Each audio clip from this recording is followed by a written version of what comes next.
অগ্নিদগ্ধ সঞ্জয়ক এয়াৰ এম্বুলেন্সৰে নিয়া হৈছিল দিল্লীলৈ। এয়াৰ এম্বুলেন্সখন উৰা মৰাৰ কিছু মুহূৰ্ত পিছতে ঘটিল সেই ভয়াৱহ ঘটনাটো। নিমিষতে শেষ হৈ গ'ল গৰাকীকৈ লোকৰ জীৱন।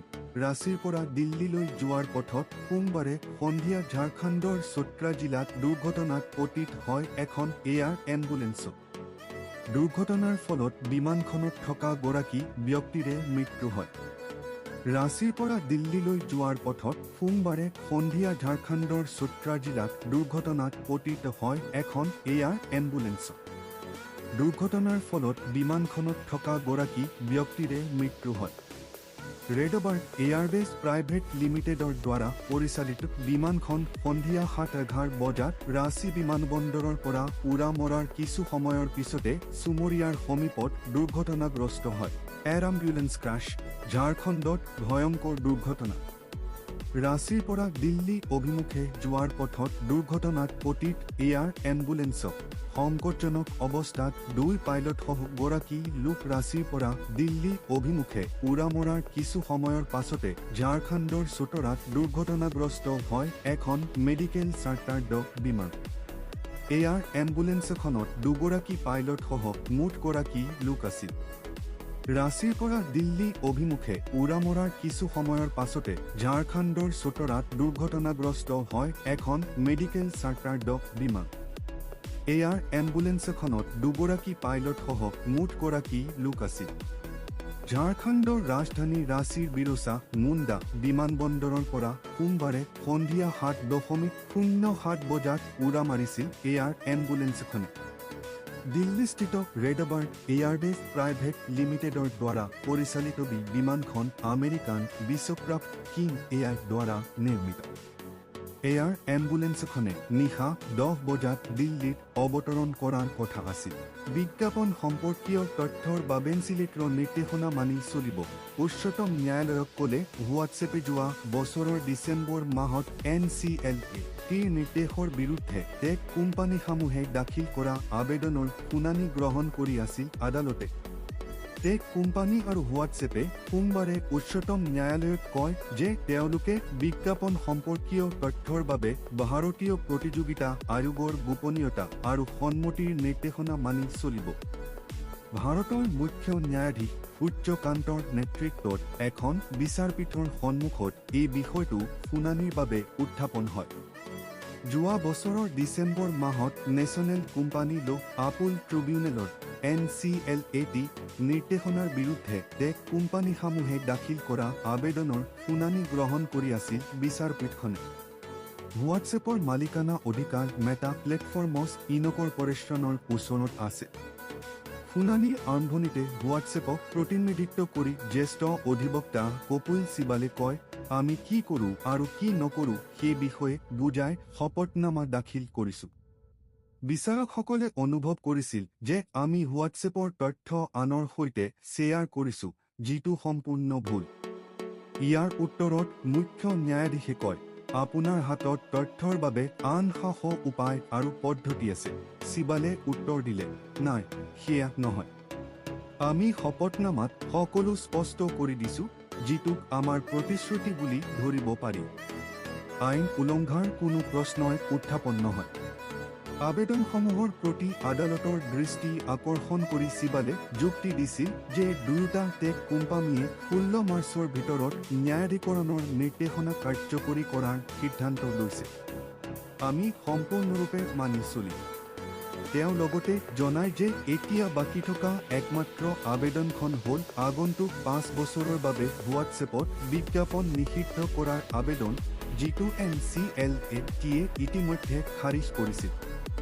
মুখ্য ন্যায়াধীশে কয়, এই আবেদনসমূহত মূলতঃ ভাৰতীয় প্ৰতিযোগিতা আয়োগৰ নিৰ্দেশনা অনুমোদন জনোৱা NCLATৰ সিদ্ধান্তত স্থগিতাদেশ বিচৰা হৈছে। এই নিৰ্দেশনাৰ অধীনত মেটাক 15 ডিচেম্বৰ NCLATৰ আদেশত উল্লেখ কৰা নিয়মসমূহ মানি চলিবলৈ কোৱা হৈছিল।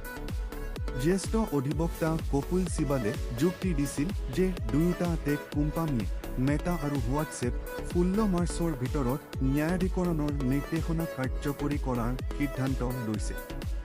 এই যুক্তিসমূহৰ প্ৰতিলোম ক্ষস্য ৰাখি মুখ্য ন্যায়াধীশে এই আদেশত স্থগিতাদেশ বিচৰা আবেদনসমূহ খাৰিজ কৰে।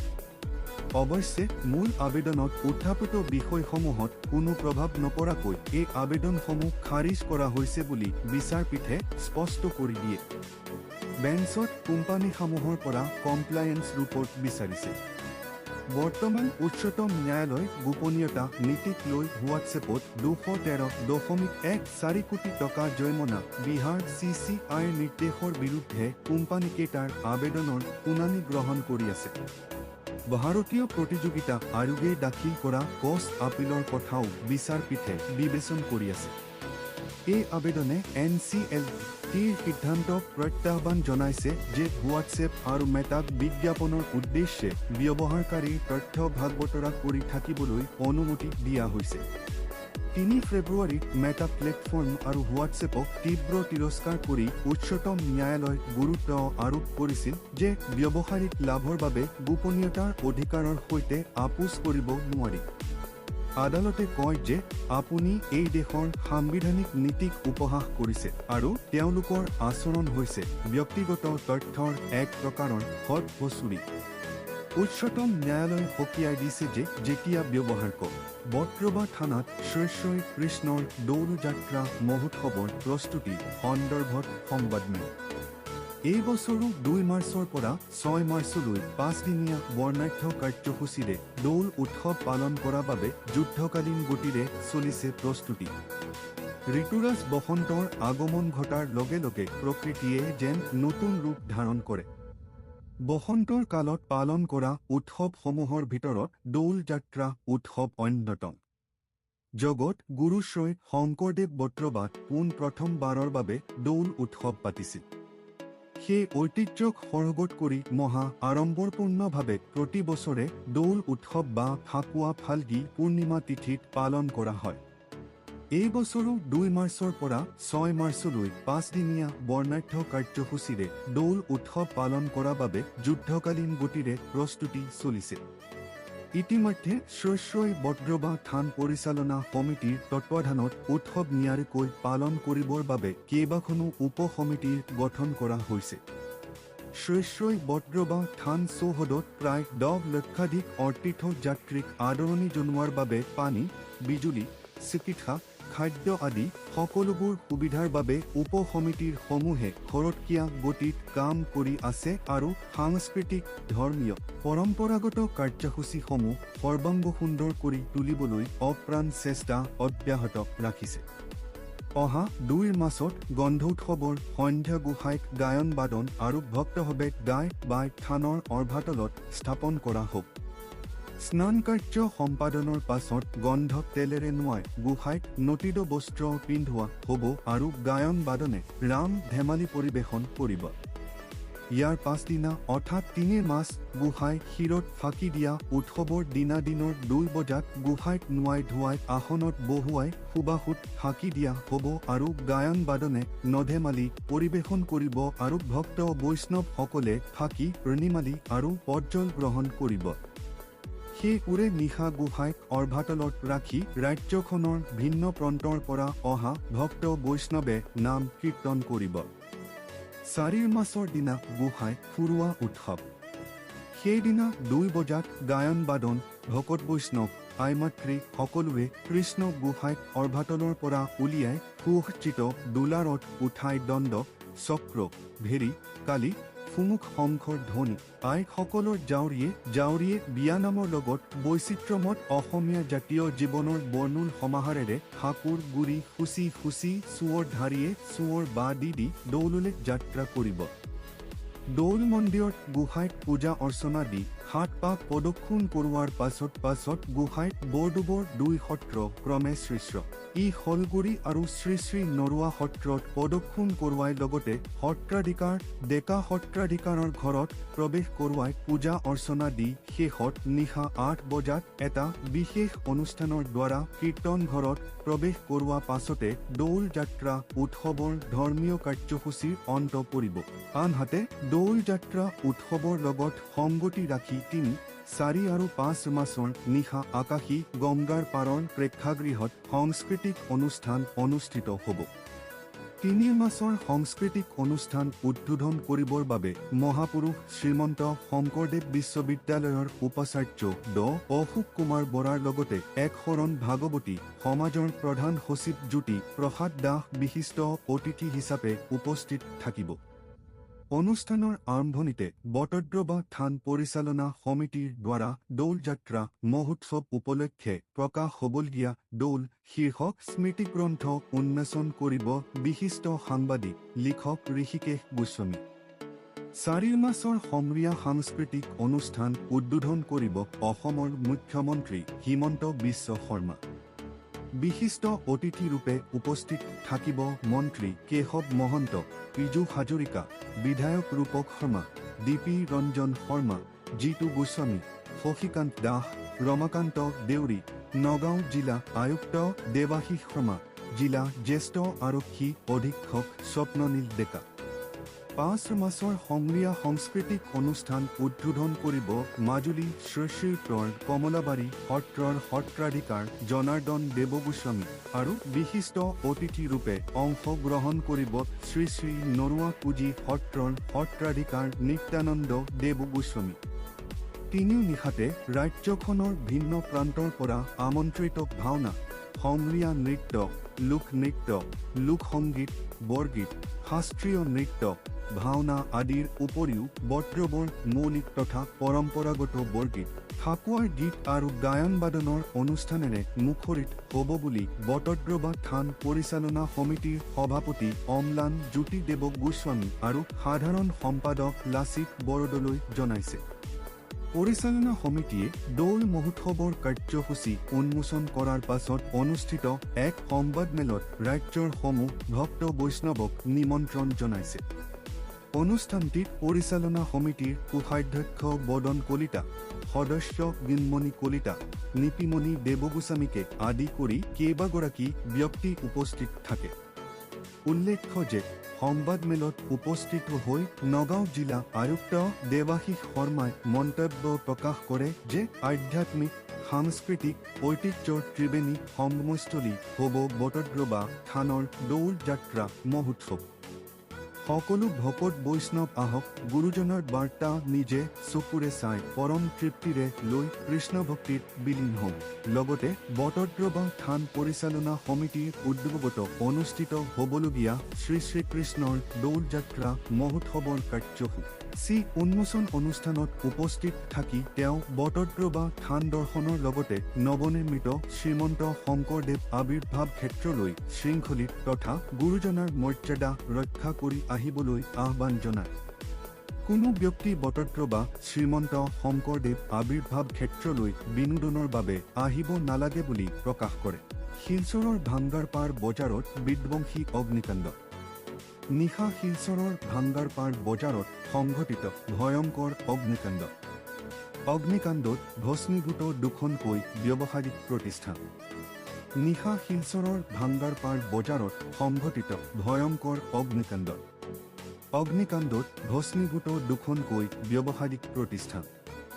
এখন ফাৰ্ণিচাৰৰ দোকানৰ পৰাই অগ্নিকাণ্ডৰ সূত্ৰপাত হয়। পাছত অগ্নি নিৰ্বাপক বাহিনীয়ে জুই নিৰ্বাপন কৰে। অগ্নি নিৰ্বাপক বাহিনী উপস্থিত হোৱাৰ পূৰ্বে জ্বলি ভস্মীভূত হয় সকলো। বৈদ্যুতিক বিজুতিৰ বাবেই এই ঘটনা সংঘটিত হোৱাৰ সন্দেহ স্থানীয় ৰাইজৰ। পুনৰ ৰাইজৰ ৰোষত বৰচলাৰ বিধায়ক গণেশ লিম্বি।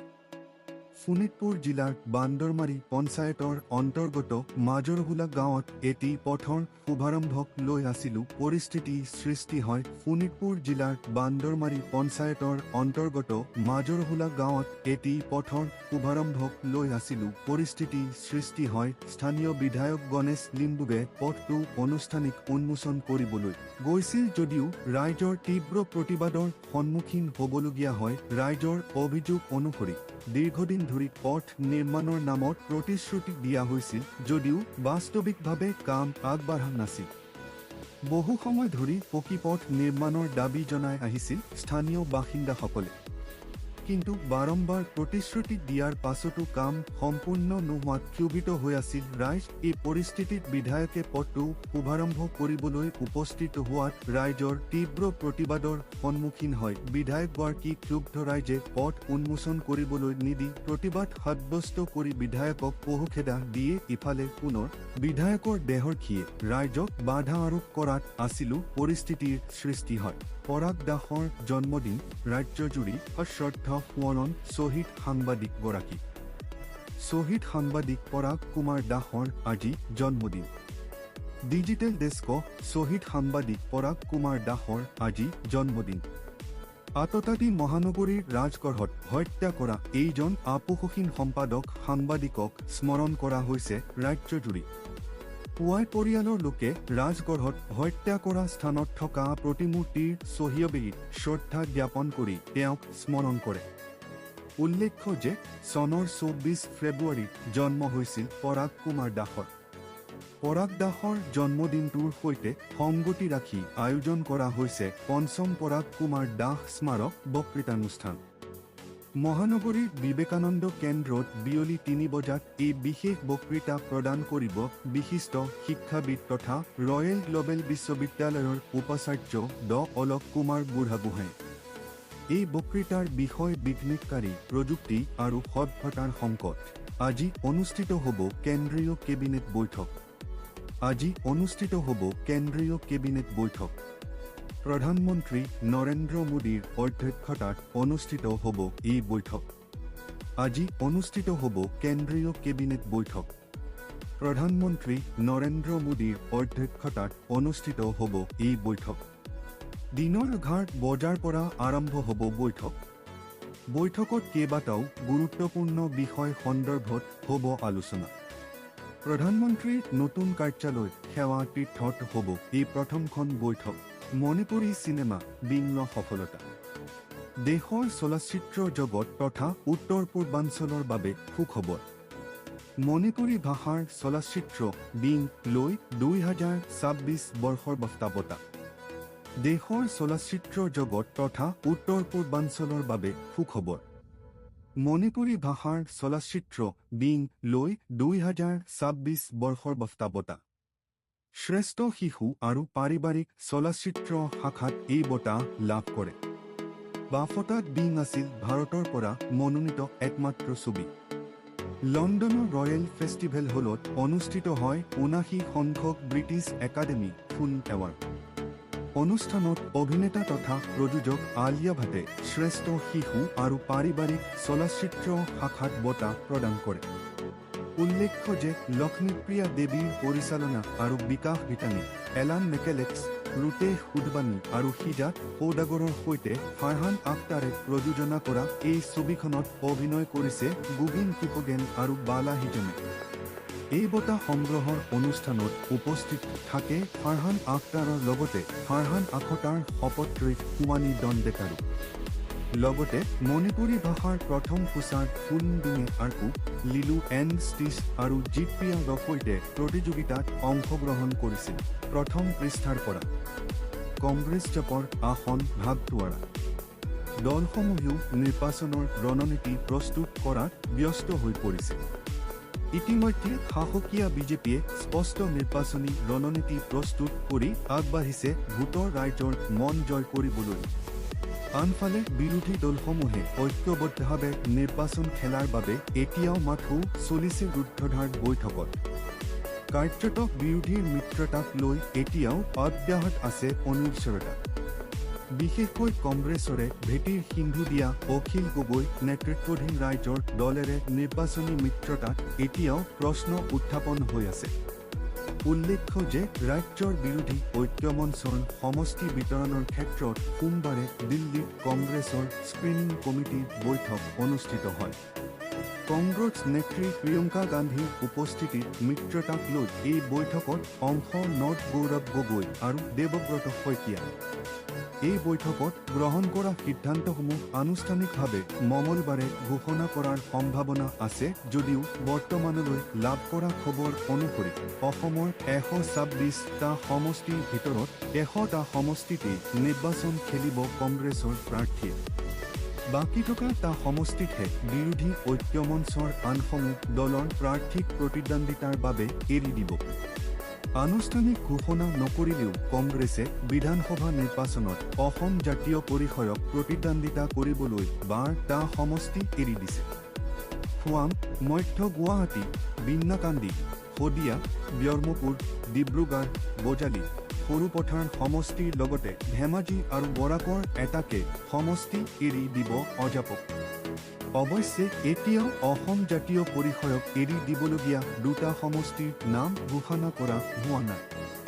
ইফালে CPI M কৰংগা সৰ্বভৱানীপুৰ সমষ্টি, CPI ML কবিহালী সমষ্টি, CPI দলক ডিমু সমষ্টি এৰি দিব কংগ্ৰেছে। লগতে জন্মইমতি কাঠাৰৰ APHLC কাৰ্বি আংলঙৰ দুটা সমষ্টি কংগ্ৰেছে এৰি দিয়া গুণাঢ্য চলিছে। অজাপৰ বিপৰীতে তাৎপৰ্যপূৰ্ণভাৱে বৰ্তমানলৈ ৰাইজৰ দলৰ সৈতে কংগ্ৰেছে বুজাবুজিত উপনীত হ'ব পৰা নাই। কিয়নো ৰাইজৰ দলে বিধানসভা নিৰ্বাচনত 15টা সমষ্টিত প্ৰতিদ্বন্দ্বিতা আগবঢ়োৱাৰ ইচ্ছা প্ৰকাশ কৰি আহিছে। কিন্তু মন কৰিবলগীয়া যে কংগ্ৰেছৰ প্ৰাৰ্থী 100খন আসনত নিৰ্বাচনত যদি খেলে আৰু AJPৰ CPM, CPI, ML, CPI আৰু APHLCক 18খন আসনৰ এৰি দিয়ে, তেন্তে বাকী থাকিব কেৱল 8খন আসন। যদি এই অংক সত্য হয় তেন্তে ইয়াৰ অৰ্থ এইটো হ'ব যে ৰাইজৰ দলেৰে মিত্ৰতা হ'লেও 15খনৰ পৰিব। অৰ্থাৎ মাত্ৰ 8টা সমষ্টিতহে প্ৰতিদ্বন্দ্বিতা কৰিবলৈ সুযোগ লাভ কৰিব। ৰাইজৰ দলত ইতিমধ্যে 3গৰাকী বিধায়ক আছে। দলটোৰ সভাপতি তথা শিৱসাগৰৰ বিধায়ক অখিল গগৈৰ লগতে কংগ্ৰেছ এৰি ৰাইজৰ দলত যোগদান কৰা বিধায়ক আব্দুৰ ৰছিদ মণ্ডল আৰু বাগবৰ সমষ্টিৰ বিধায়ক চেয়াৰমান আলী আহমেদ।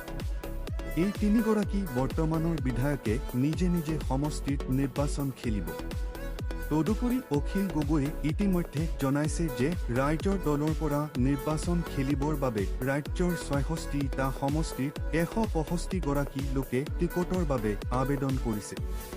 কিন্তু অখিল গগৈয়ে 66টাৰ পৰিৱৰ্তে কংগ্ৰেছৰ পৰা বিচাৰিছিল 15টা সমষ্টি। কংগ্ৰেছে বিৰোধী ঐক্যমঞ্চৰ কোন দলক কিমান আসন এৰি দিব সেই সন্দৰ্ভত 24 ফেব্ৰুৱাৰী মঙলবাৰেহে সকলো স্পষ্ট হোৱাৰ সম্ভাৱনা আছে।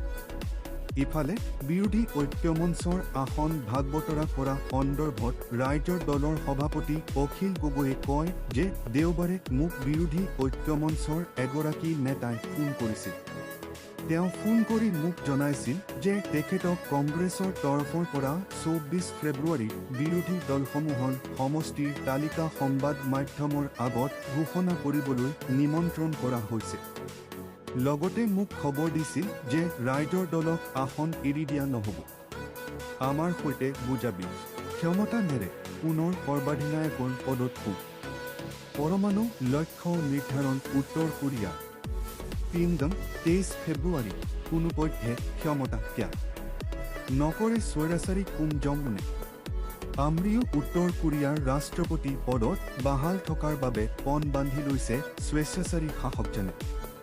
সেয়ে শাসকীয় পৰমাণু লক্ষ্য নিৰ্ধাৰণ উত্তৰ কোৰিয়াৰ পাৰ্টিৰ অধিৱেশনত কিম জং উন পুনৰাই দলৰ শীৰ্ষ পদত অধিষ্ঠিত হৈছে। দেশখনৰ চৰকাৰী সংবাদ মাধ্যমৰ খবৰ অনুসৰি সন্মিলনত ৰাষ্ট্ৰৰ মুৰব্বী হিচাপে সৰ্বসন্মতিক্ৰমে তেওঁক নিৰ্বাচিত কৰা হয়।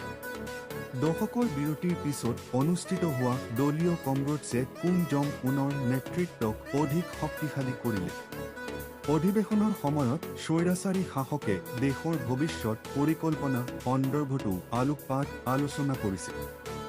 ৰাষ্ট্ৰপতি কিমে ভাষণত দেশৰ অৰ্থনৈতিক উন্নয়নৰ লগতে বিশেষতঃ পাৰমাণৱিক শক্তি বৃদ্ধিৰ বিষয়ে গুৰুত্ব আৰোপ কৰিছে। আনহাতে নিৰ্বাচনৰ জৰিয়তে দেশৰ লগতে দলৰো যে অপ্ৰতিদ্বন্দ্বী নেতা তেবি সেয়া প্ৰতিপন্ন কৰিছে কিম জং উনে। অনুষ্ঠানত উত্তৰ কোৰিয়াৰ সামৰিক বিষয়া আৰু দলীয় কৰ্মকৰ্তাই কিমৰ প্ৰতি আনুগত্য প্ৰকাশ কৰিলে। ৰাষ্ট্ৰপতিৰ নেতৃত্বত দেশখনে যি বিদুঞ্জিন অৰ্থাৎ অৰ্থনৈতিক আৰু পাৰমাণৱিক বিকাশৰ যি লক্ষ্য নিৰ্ধাৰণ কৰিছে সেয়া পূৰ্ণ কৰিবলৈ সংকল্পবদ্ধ হৈছে দেশখন।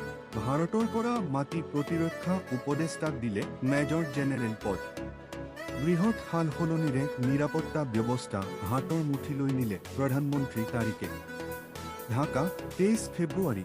বাংলাদেশৰ প্ৰধানমন্ত্ৰী হিচাপে অধিষ্ঠিত হোৱাৰ মাত্ৰ কেইদিনমান পিছতে তাৰিক ৰহমানে বৃহৎ সালসলনি ঘটাইছে সেনাবাহিনী। নিৰাপত্তা ব্যৱস্থাক নিজৰ হাতৰ মুঠিত ৰাখিব পৰাকৈ অপাৰেচনেল আৰু চোৰাংচোৱা পদত নতুন নিযুক্তি দিছে তাৰিক ৰহমানে। লক্ষণভাৱে ক্ষমতা নেৰে পুনৰ সৰ্বাধিনায়কৰ পদত পৰমাণু লক্ষ্য নিৰ্ধাৰণ উত্তৰ কোৰিয়া। বৃহৎ সালসলনিৰে নিৰাপত্তা ব্যৱস্থা হাতত। ভাৰতত নিয়োজিত প্ৰতিৰক্ষা উপদেষ্টা ব্ৰিগেডিয়াৰ জেনেৰেল MD হাফিজুৰ ৰহমানক মেজৰ জেনেৰেল পদলৈ পদোন্নতি দিয়া হৈছে। তেওঁ পুনৰ স্বদেশলৈ মাতি 55 নং পদাতিক বিভাগৰ জেনেৰেল অফিচাৰ কমাণ্ডো GOC হিচাপে নিযুক্তি দিয়া হৈছে। ইফালে লেফটেনেণ্ট জেনেৰেল মহম্মদ মাইনুৰ ৰহমানক সেনাৰ মুখ্য জেনেৰেল ষ্টাফ CGS হিচাপে নিযুক্তি দিয়া হৈছে। ইয়াৰ পূৰ্বে তেওঁ আৰ্মি ট্ৰেইনিং এণ্ড ডক্ট্ৰিন কমাণ্ডোৰ মুৰব্বী আছিল। একেদৰে মেজৰ জেনেৰেল টাইটাৰ ৰছিদ চৌধুৰীক বাহিনী চোৰাংচোৱা সঞ্চালকালয়ৰ সঞ্চালক হিচাপে নিযুক্তি দিয়া হৈছে। ইয়াৰ পূৰ্বে তেওঁ সেনা মুখ্য কাৰ্যালয়ত ব্ৰিগেডিয়াৰ জেনেৰেল হিচাপে কাৰ্যনিৰ্বাহ কৰিছিল। তেওঁ মেজৰ জেনেৰেল মহম্মদ জাহাংগীৰ আলমৰ ঠাই ল'লে, যিয়ে বৰ্তমান বৈদেশিক পৰিক্ৰমা মন্ত্ৰালয়ৰ ৰাষ্ট্ৰদূত হিচাপে নিযুক্তি লাভ কৰিছে। আনহাতে লেফটেনেণ্ট জেনেৰেল মুৰ মুছফুৰ ৰহমানক সশস্ত্ৰ বাহিনী সম্মণ্ডলৰ প্ৰধান কৰ্মচাৰী PSO হিচাপে নিযুক্তি দিয়া হৈছে। ইয়াৰ পূৰ্বে তেওঁ চট্টগ্ৰামৰ 24 নং পদাতিক বিভাগৰ জেনেৰেল অফিচাৰ কমাণ্ডো GOC আছিল। বৰ্তমানৰ PSO lieutenant general SM Kamal হাছানক বৈদেশিক পৰিক্ৰমা মন্ত্ৰালয়ৰ ৰাষ্ট্ৰদূত পদলৈ বদলি কৰা হৈছে। মেজৰ জেনেৰেল JM ইময়াউল ইছলামক পূববংগ ৰেজিমেণ্ট চেষ্টাৰৰ কমাণ্ডেণ্ট হিচাপে নিযুক্তি দিয়াৰ বিপৰীতে মেজৰ জেনেৰেল ফুৰদৌছ হাছান ছেলিমক 24 নং পদাতিক বিভাগৰ GC হিচাপে নিযুক্তি দিয়া হৈছে। লক্ষণীয় যে এই বৃহৎ সালসলনিক তাৰিক ৰহমানৰ নতুন BNP চৰকাৰে সামৰিক বাহিনীৰ ওপৰত নিজৰ নিয়ন্ত্ৰণ সুদৃঢ় কৰাৰ প্ৰথমটো বৃহৎ পদক্ষেপ হিচাপে গণ্য কৰা হৈছে। দৰাচলতে শেখ হাছিনাৰ চৰকাৰৰ পতনৰ পিছত মহম্মদ ইউনিছৰ অন্তৰ্বৰ্তীকালীন চৰকাৰে তেওঁৰ ঘনিষ্ঠ বিষয়া সেনাবাহিনীৰ কেইবাটাও শীৰ্ষ পদত নিযুক্তি দিছিল। সেয়ে এতিয়া নতুন চৰকাৰে পুৰণি বিষয়া ইউনিছ চৰকাৰ বা হাছিনা যুগৰ সৈতে জড়িত সলনি কৰি BNPৰ ঘনিষ্ঠ বা নতুন চৰকাৰৰ প্ৰতি আনুগত্যশীল বিষয়াক মূল কমাণ্ডো আৰু চোৰাংচোৱাৰ পদ প্ৰদান কৰিছে, যাতে সেনাই নতুন চৰকাৰৰ বিৰুদ্ধে কোনো ধৰণৰ ভাৰসাম্যহীনতাৰ সৃষ্টি নকৰে আৰু সেনাবাহিনীক শক্তিশালী কৰিব পাৰে। 5 শতাধিকৰ কংগ্ৰেছত যোগদান। মাজৰাটো সন্তৰ্পণে বিহপুৰীয়া গৃহত ভূপেন বৰা। প্ৰতিবেদক নাৰায়ণপুৰ 23 ফেব্ৰুৱাৰী। মাজৰাটো সন্তৰ্পণে নবিজেপিৰ ভূপেন কুমাৰ বৰাই গৃহ প্ৰৱেশ কৰিলে বিহপুৰীয়া। হিতাধিকাৰীয়ে দেশ দেৱলীয়া কৰিব সুপ্ৰিম কোৰ্ট। নতুন দিল্লী 23 ফেব্ৰুৱাৰী। নিৰ্বাচনত বিজয় অৰ্জনৰ অৰ্থে ৰাজনৈতিক কোলে হিতাধিকাৰী সৃষ্টি কৰাৰ বাবে উদ্বিগ্ন দেশৰ হিতাধিকাৰীয়ে দেশ দেৱলীয়া কৰিব সুপ্ৰিম সৰ্বোচ্চ ন্যায়ালয়। নিৰ্বাচনী ৰাজনীতিত ক্ৰমান্বয়ে উপহাৰৰ প্ৰলোভন বৃদ্ধিৰ বাবে সুপ্ৰিম কোৰ্টে খেদ প্ৰকাশ কৰিছে। কেৱল জনপ্ৰিয়তা অৰ্জনৰ বাবে ৰাজনৈতিক দলসমূহে নিৰ্বাচনৰ পূৰ্বে ঘোষণা কৰা সুবিধাই দেশৰ অৰ্থনৈতিক মেৰুদণ্ড লেহিকা কৰিব বুলি প্ৰকাশ কৰিছে ন্যায়ালয়ে। সুপ্ৰিম কোৰ্টে স্পষ্ট কৰি দিছে যে জনকল্যাণমূলক আঁচনি আৰু নিৰ্বাচনী বৈতৰণি পাৰ হ'বলৈ দিয়া উপহাৰৰ মাজত স্পষ্ট পাৰ্থক্য থকাটো জৰুৰী। খণ্ডপীঠে প্ৰকাশ কৰে যে ৰাজ্যসমূহৰ বিত্তীয় অৱস্থা বিবেচনা নকৰাকৈ এনেধৰণৰ বিনামূলীয়া আঁচনি ঘোষণা কৰাৰ ফলত চৰকাৰী কোষাগাৰৰ ওপৰত অপৰাধমূলক বজা বৃদ্ধি পায়। ফলত ৰাজ্যসমূহ ক্ৰমান্বয়ে ধাৰৰ বজাত উঠ্যায়, যাৰ প্ৰত্যক্ষ প্ৰভাৱ পৰে দীৰ্ঘম্যাদী উন্নয়নমূলক কাম-কাৰ্যৰ ওপৰত। বিশেষকৈ বিদ্যুৎ মাচুল ৰেহাই, নগদ ধন বিতৰণ বা আন সামগ্ৰী বিনামূল্যে যোগান ধৰাৰ নামত ৰাজহুৱা পুঁজিৰ যি ব্যৱহাৰ হয়, সেয়া অৰ্থনৈতিক স্থিৰতাৰ বাবে এক ডাঙৰ প্ৰত্যাহ্বান হৈ থিয় দিছে। আদালতে উল্লেখ কৰিছে যে যদিহে এনে পৰিস্থিতি অব্যাহত থাকে, তেন্তে বহু ৰাজ্য দেৱলীয়া হোৱাৰ দিশে গতি কৰিব। বিষয়টোক উচ্চতম ন্যায়ালয়ে কেন্দ্ৰীয় চৰকাৰ আৰু নিৰ্বাচন আয়োগৰ ভূমিকাৰ ওপৰতো প্ৰশ্ন উত্থাপন কৰিছে। পেপচিকেছবিআইৰ সৈতে ত্ৰিপাক্ষিক বুজাবুজিৰ চুক্তি, মুখ্যমন্ত্ৰী উৎকৰ্ষ যোজনাৰ অধীনত চেক বিতৰণ, ড্ৰোনেৰে সাৰ ছটিওৱা কৃষি তদাৰক কৰাৰ বাবে এফপিচুক ৰাজসাহায্য দিব চৰকাৰে, মুখ্যমন্ত্ৰী। ষ্টাফ ৰূপৰাৰ 23 ফেব্ৰুৱাৰী ৰাজ্যৰ কৃষি আৰু গ্ৰামোন্নয়ন খণ্ডত এক নতুন দিগন্তৰ সূচনা কৰি মুখ্যমন্ত্ৰী ড হিমন্ত বিশ্ব শৰ্মাৰ উপস্থিতিত কেন্দ্ৰীয় কৃষি আৰু গ্ৰামোন্নয়ন মন্ত্ৰী শিৱৰাজ সিং চৌহানে আজি কেইবাটাও গুৰুত্বপূৰ্ণ পদক্ষেপৰ শুভাৰম্ভ কৰে।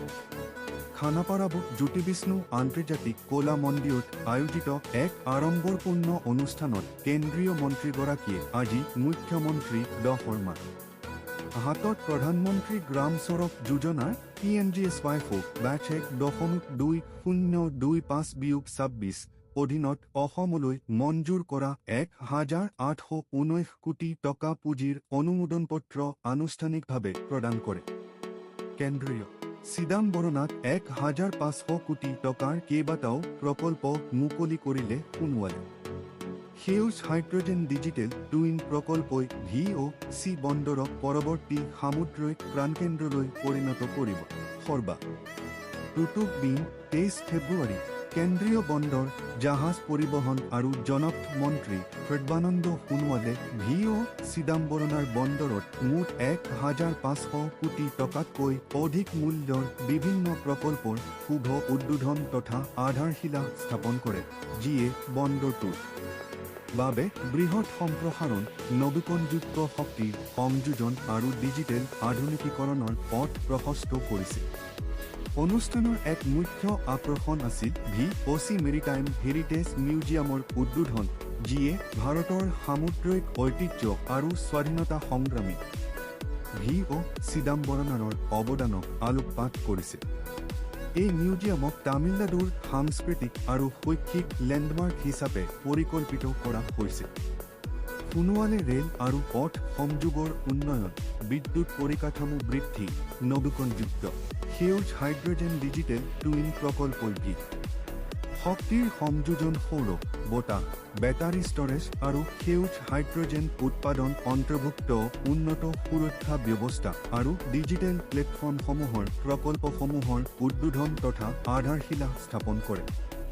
এই প্ৰকল্পসমূহে প্ৰধানমন্ত্ৰী নৰেন্দ্ৰ মোদীৰ মেৰিটাইম ইণ্ডিয়া ভিজনৰ অধীনত চৰকাৰৰ বন্দৰ নেতৃত্বাধীন উন্নয়নৰ গুৰুত্ব প্ৰতিফলিত কৰে আৰু VOC বন্দৰক সেউজ আৰু প্ৰযুক্তিগতভাৱে উন্নত সামুদ্ৰিক প্ৰাণকেন্দ্ৰ হিচাপে সশক্ত কৰাৰ লক্ষ্য ৰাখিছে বুলি কেন্দ্ৰীয় মন্ত্ৰী সৰ্বানন্দ সোণোৱালে মন্তব্য কৰে।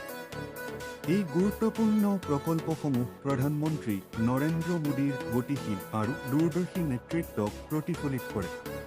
তেওঁৰ নিৰ্দেশনাত ভাৰতৰ বন্দৰসমূহৰ বিকাশ, উদ্ভাৱন আৰু বিশ্বব্যাপী প্ৰতিযোগিতাৰ ইঞ্জিনলৈ পৰিণত কৰা হৈছে, যিয়ে আমাৰ আত্মনিৰ্ভৰ, সেউজ আৰু প্ৰযুক্তিগতভাৱে উন্নত সামুদ্ৰিক খণ্ডৰ অনিৰুদ্ধ যাত্ৰাক চলিত কৰিছে।